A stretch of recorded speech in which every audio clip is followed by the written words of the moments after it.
So let's transition here.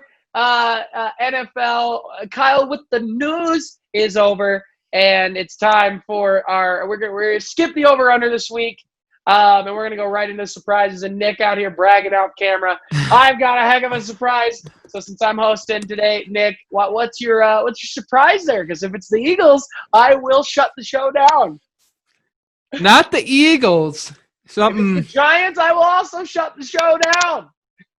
Well, Giants would have been my underrated, so you skipped out on that one. I'm going to make our other pal sad. I'm shocked at how bad Russell Wilson has been the last 2 weeks. I'll piggyback off of you. I agree.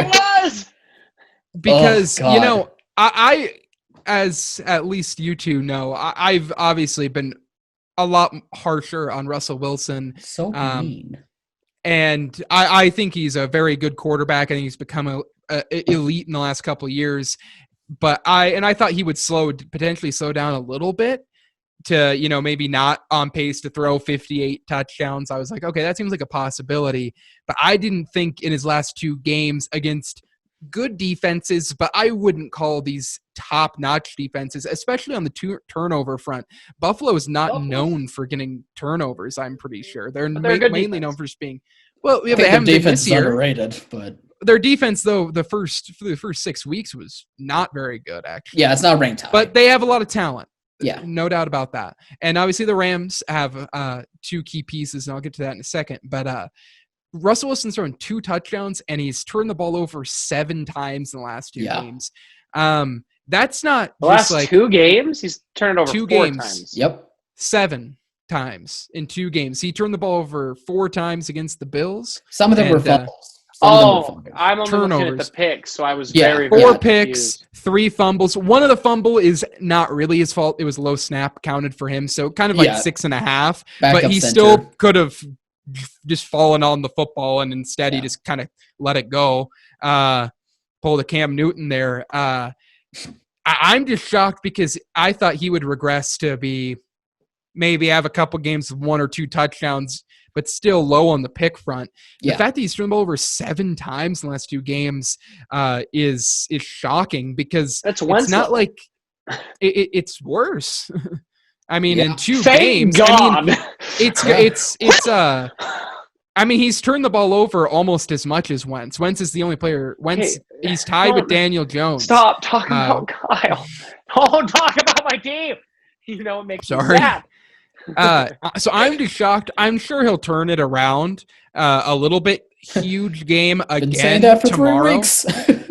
Yeah, it's just it's odd to see him make such bad mistakes and 6 deep throws attempts and no completions. I think the Rams really showed the formula for beating the Seattle team. When Seattle gets cooking, and we talked about this even week 2 with the Cowboys, they just let people run free. And I know that's because they're a terrible team, but with the Seattle, it seems like Russell Wilson and DK and Tyler. I mean, Tyler can get some over the middle stuff, but it seems like they don't have that mid game. It's either dump offs to a running back or deep balls, and it's been like that for years. But it works when you have a receiver as talented as DK Metcalf who's balling out, and then you're just rolling. And we saw that through the first, 16 touchdowns, 2 picks in his first 4 games. But I think that and this shows, another really interesting thing on team building. But the Rams, they have 2 elite players on defense. They have Jalen Ramsey and they have Aaron Donald, and it's at the 2 most important positions, cornerback and pass rusher.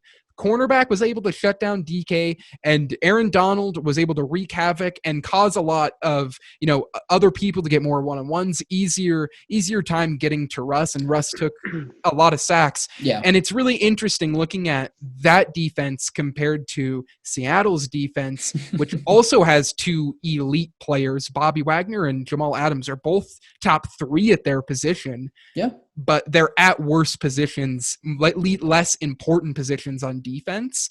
And so I'm shocked.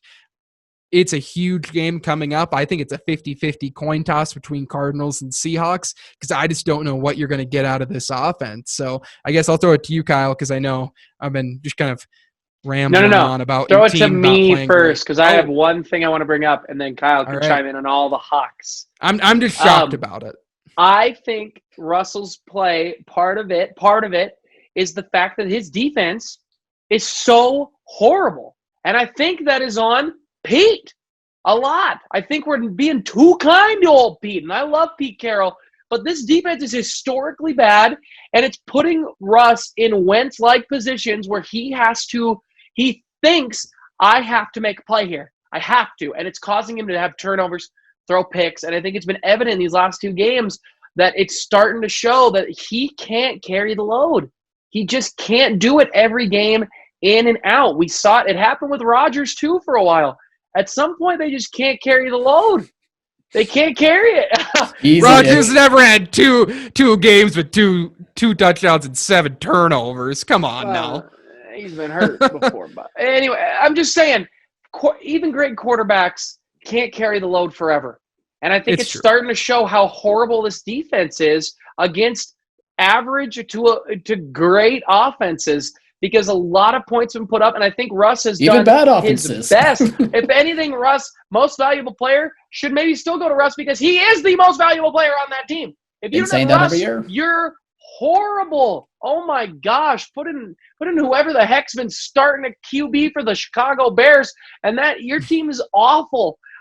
Russ deserves all the praise because he's that good, and yes, he's played bad, but I think the defense is part of that because they put him in positions where he's like, I've got to make this throw here because if I don't, it's game over, and then he ends up throwing a pick or having a turnover, and it is game over, and having a bad O-line doesn't help either.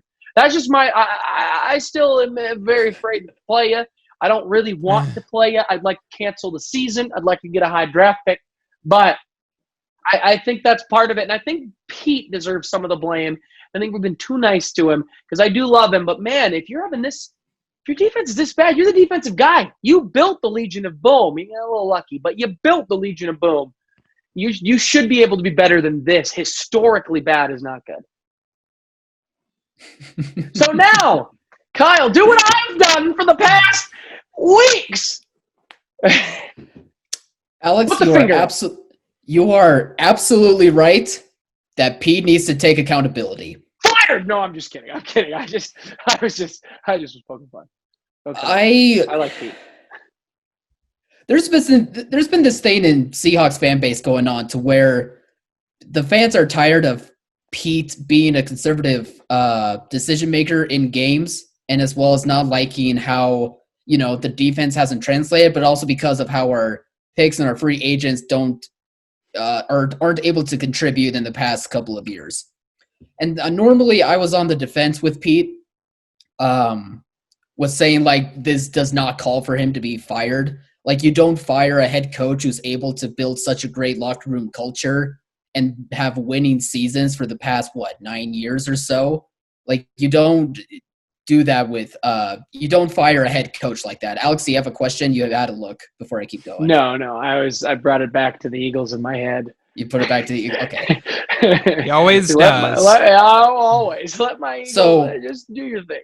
I was always at the 100% stance of no, you don't fire Pete. I'm now at 95% that you don't fire Pete, but the needle's starting to shift for me.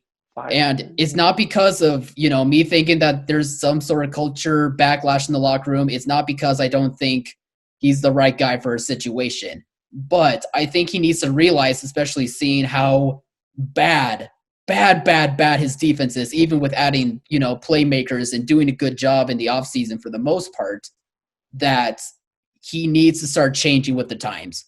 He's not the defensive guru anymore. Everyone's caught up to how he runs defenses. I think part of the blame is on Ken Norton. I still think he should be fired. But I think Pete also needs to take a step back from the defense, hire someone younger who knows modern offenses a bit better, who can use guys like Wagner and Adams and, whoever else we bring back. I'm not even sure at this point. Maybe you just scrap the whole thing and just redo the defense. But I fear that Pete's not going to change. It was especially noticeable in this game with the game time decisions that he was making on the fly. There were some bad play call decisions to where it could have helped sway the game and help us get at least a bit of a chance to win. but instead he kept shooting ourselves in the foot. Defense kept doing that as well, but a large chunk of it was on Pete as well. So, and I was just seeing how the Rams were playing on defense and seeing that they got rid of Wade Phillips and they got this newer guy because they said, look, Wade Phillips isn't working anymore. It worked at one point, but now it doesn't. Let's make this change. Let's see what players that we have with this new regime under Jalen Ramsey and Aaron Donald, and let's see what we got. And they got a surprisingly good defense now because of that coordinator, because of the talent that they have, because that coordinator knows what he's doing. So unless if Pete understands that he needs to change when it comes to game time decisions and when it comes to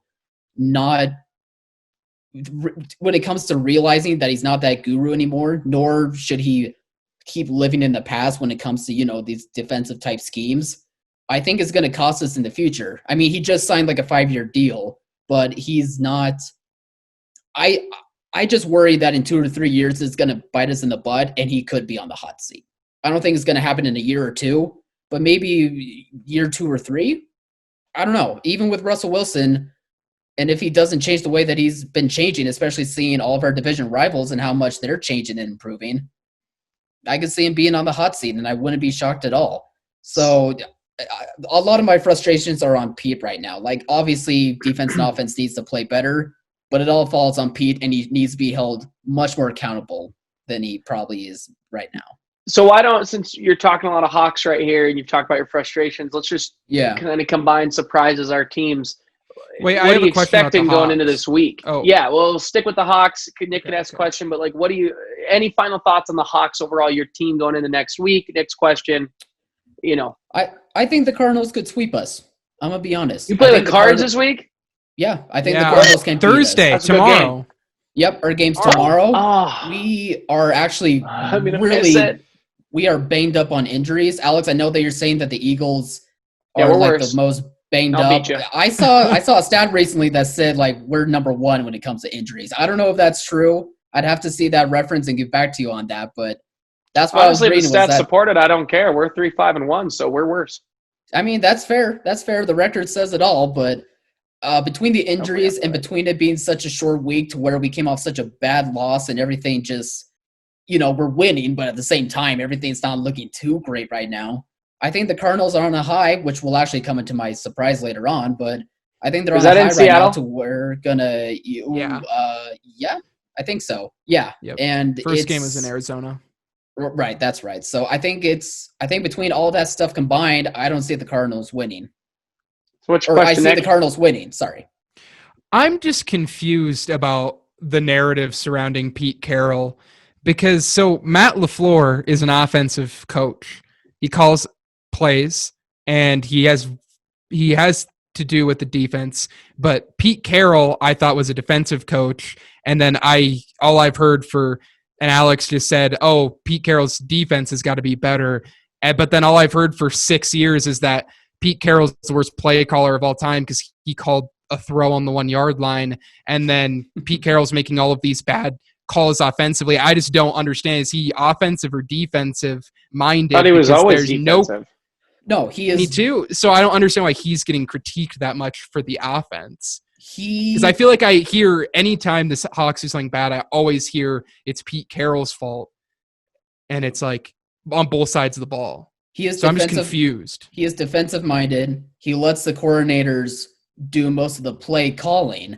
But when it comes to game time decisions, such as, okay, Pete, it's 4th and inches. Should we go for it or should we punt? When if we punt, we have the worst defense in NFL history. He decides to, punt, says that he has more trust in his defense than the offense, which is just the most backwards logic. You can look up those quotes if you want to. Like, it's basically as clear as day. That's what he's saying. And it's those types of decisions to where the Seahawks fan base has been seeing more and more of them. Yeah, there was, throwing on the 1-yard line, say what you will about that, but there weren't that many costly mistakes. Still don't hate the call. Neither do I, but there weren't that many costly mistakes. Though. I still think, whatever. I'm not getting into that right now. I'm already sad. Whatever. You're sad. I'm just kidding. So anyway, my point is that because Pete had such a great defense, like those playtime decisions weren't that costly because on both sides of the ball, we were pretty, even and we could make it work. Here, though, like his game time decisions are being costly because we have a defense that's exposed. And unfortunately, like our offense is, either a deep ball or a short dump off to a running back. And it's easy to, predict for a lot of defenses now. I also think he's the head coach. Whether you're the defensive-minded guy or the offensive-minded guy. I understand it, your but job is to be in those meetings, be a part of what's going on, know what's happening, make decisions on what's happening. And Pete's got to take some of the blame. Maybe not all of it, but he's got to take some of it. I'm not saying he shouldn't take some of the blame. I'm just saying I just am confused about the narrative because every time I feel like I hear, he's a bad play caller, and I've heard it for defense and offense, and I just wanted to get it clarified. I've never heard it for offense. That's weird. Not play caller. You're all the time. But play caller isn't the right word. I would say decision making. Like I understand if he takes over situational football where it's little things like that, like are we going to kick a field goal, are we going to punt, or we are 63 as well. Yeah. So I can kind of get that, but I don't know. I feel like I've heard a lot of his like, in the first half they only run the ball, and I guess he helps with with designing it during the week, obviously, but I feel like coordinator, I like your switch of, because isn't your offensive coordinator's in his second or third year now? Third year. I actually give credit to our offensive coordinator, though. He's learned and he's convinced Pete to an extent that, hey, let's trust Russ. Let's get the ball in Russ's hands more instead of running it on first and second downs up the gut. And he opened up the playbook a bit more to where Russ and that offense can do a bit more. That's what I was going to say. I was going to agree with that, actually. That was going to I slightly disagree. You've been screwed at running back with injuries for the last 2 years. I don't think I don't think that can just be the coach being like, no, let's put it in Russ's hands. It's also situational if you don't have Chris Carson, Carlos Hyde, whoever the heck was your backup last year. No, I don't even know who started this year. No, well, first it was Alex Collins, but no, we actually have changed our playing style to where we're not running as often on first and second downs as we normally have. So it's but also I think that's also player personnel. You've got injured running backs constantly. It's part of it lately, yeah. I think that's part. I'm not saying Ken doesn't deserve that little bit of praise, but that's what I think is interesting. That's a problem. So Alex talked about how he feels like he has a ton of pressure.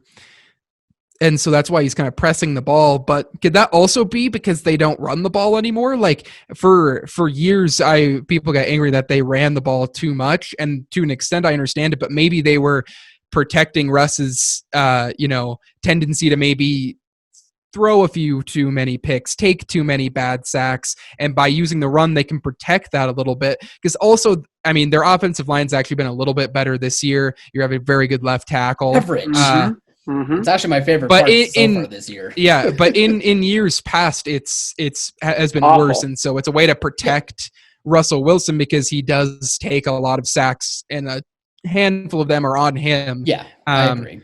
So I don't know. I was just curious about the Pete thing. Not saying I was disagreeing with your points. I was just wanted to know if kind of what his role was because I feel like I've heard different things. So I just wanted that clarified. So I'm here for that's fair. Outside looking in, interesting. It makes. Outside looking in, it may make no sense, but to a Seahawks fan, it is. But man, if you don't want Pete Carroll, I love Pete Carroll. I'd love to take him off your hands. Don't get me wrong, I love him. Fire Pete. Let me fire Jim. Bring Pete in as a DC. That's what I'd be here for. Don't get me wrong. I do love Pete Carroll. I think he's a great coach when it comes to rallying the troops and building a great culture. But I do think it's coming to be where he needs to get better coordinators, especially on defense, around him to where he doesn't have to put it all on his shoulders necessarily. You know what I mean? That's also on the GM and him for bringing in the guys they did. They brought in guys that are not working out. There's diamonds in the rough that we're fine when it comes to our GM drafting, but I do think he does need to be held accountable as well, and he needs to take a hard look on how to draft. And that's a bit on Pete too. Drafting has been Pete's a big part of the draft. They both need to take a look in the mirror then for that. Yeah, they both need to take a look. Yeah, you guys feel like are awesome in free agency lately, and then outside of DK Metcalf feels like you haven't really hit on a lot of major picks in a long time. Not in the first 1 or 2 rounds, which is a fair criticism. I mean, Jordan Brooks this year I actually do like. I think he could become a solid player. He was a first round pick. That is.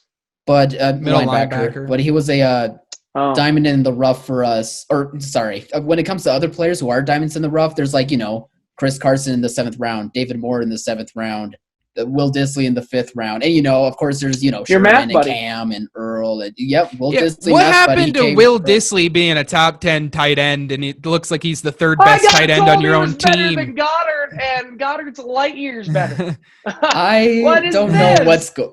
At first, for the first couple of weeks, I was fine with his situational role. Like, he's a better blocker, and we have Greg Olsen, so let Greg Olsen take the passes while let Greg Olsen slowly hobble his way on out there. Yeah, he's been a tough pickup.